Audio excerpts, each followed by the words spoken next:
तो दोस्तों, पिछली वीडियो में हमने 1793 तक के चार्टर अधिनियम देखे थे। आज हम देखेंगे 1813, 1833 और 1853 के चार्टर अधिनियम। चलिए शुरू करते हैं। 1813 के चार्टर अधिनियम के अंतर्गत ब्रिटिश सरकार द्वारा विभिन्न प्रावधान किए गए थे, जिसमें से प्रमुख प्रावधान था चीन के साथ व्यापार को। ब्रिटिश सरकार द्वारा ईस्ट इंडिया कंपनी के केवल और केवल चाय के व्यापार को चीन के साथ बहाल रखा गया था। बाकी सभी व्यापार पर प्रतिबंध लगा दिए गए थे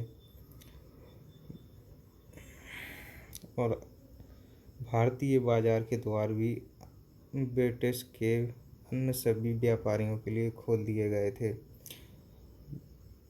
कंपनी शासित क्षेत्रों पर ब्रिटिश प्रभुसत्ता स्थापित की गई थी। जितने भी कंपनी के अधीन क्षेत्र थे भारतीय प्रांत के, वो सभी उन सभी पर ब्रिटिश प्रभुसत्ता की स्थापना की गई। ईसाई मिशनरियों को भारत में भारतीय लोगों को प्रबुद्ध करने के अधिकार दिए गए। भारत में पश्चिमी शिक्षा के प्रसार हेतु 1 लाख रुपए की व्यवस्था की गई। स्थानीय सरकार को भारतीयों से कर लेने का अधिकार मिल गया। जितने भी जमींदार जागीरदार लोग थे, उन सभी को ब्रिटिश सरकार द्वारा भारतीयों से, किसानों से, कृषक वर्ग से ऋण लेने के लिए अधिकार प्रदान किए गए थे। इससे वो मनमाने वो राजस्व वसूलते थे।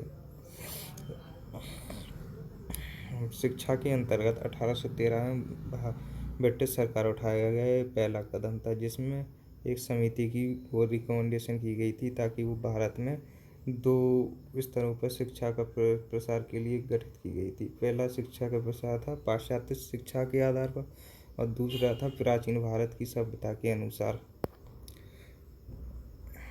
1833 का चार्टर अधिनियम। इस अधिनियम के अंतर्गत भी विभिन्न प्रावधान किए गए थे। उसमें से सबसे प्रमुख प्रावधान था बंगाल के गवर्नर जनरल को भारत का गवर्नर जनरल कहा जाने लगा। ऐसा प्रथम व्यक्ति लॉर्ड विलियम बेंटिंक बना था। लॉर्ड विलियम बेंटिंक ने 1829 में सती प्रथा की समाप्ति की थी। राजा राम मोहन राय की सिफारिशों पर पूरे ब्रिटिश भारत पर गवर्नर जनरल का अधिकार हो गया। मुंबई और मद्रास की प्रेसिडेंटी विधायिकी के सभी कार्य बंगाल के गवर्नर जनरल के अधीन कर दिए गए। अब कंपनी के प्रशासनिक इकाई बनकर रह गई थी केवल। ईस्ट इंडिया कंपनी व्यापारिक गतिविधियों को समाप्त कर दिया गया था। वह केवल राजनीतिक गतिविधियों के लिए उत्तरदायी थी। खुली प्रशासनिक सेवा की प्रतियोगिता कराने का प्रयास किया गया, लेकिन बोर्ड ऑफ डायरेक्टर के विरोध के बावजूद यह रद्द कर दी गई। शिक्षा के संबंध में मैकाले की समिति की गठित की सिफारिशें की गई थी, जो 1893 की चार्टर अधिनियम के अंतर्गत किया गया था। यह अधिनियम 1773 के केंद्रीकरण की दिशा में अपने चरम बिंदु पर पहुंच गया था। इसमें से सभी जो कि कार्य किए जाते थे ब्रिटिश सरकार के द्वारा, वो केवल और केवल भारत के गवर्नर जनरल के हाथ में केंद्रीकृत कर दिए गए। वही नियम बनाता था, वही लागू करता था, वही मनमानी जितनी भी मनमानी कर सके वो सब करता था। चलिए देखते 1803। इस अधिनियम ने गवर्नर जनरल की परिषद से विधायी एवं प्रशासनिक कार्यों को अलग कर दिया गया। परिषद में 6 सदस्यों को जोड़ा गया, जिन्हें विधान पार्षद कहा गया, अर्थात जनरल के लिए नई विधान परिषद का गठन किया गया। यह एक छोटी विधान परिषद थी। छोटी विधान परिषद का मतलब है कि जो ब्रिटेन में संसद का रूप था, वही भारत में इस विधान परिषद का था।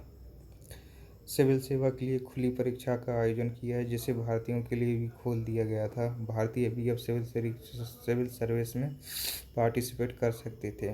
पर भारत के प्रथम जो सिविल सर्वेंट हैं वो सत्येंद्रनाथ हैं। कंपनी के शासन को और विस्तृत कर दिया गया, राजनीतिक क्षेत्र में। व्यापारिक क्षेत्र पर तो वह पहले इसके ऊपर प्रतिबंध लगा दिया गया था।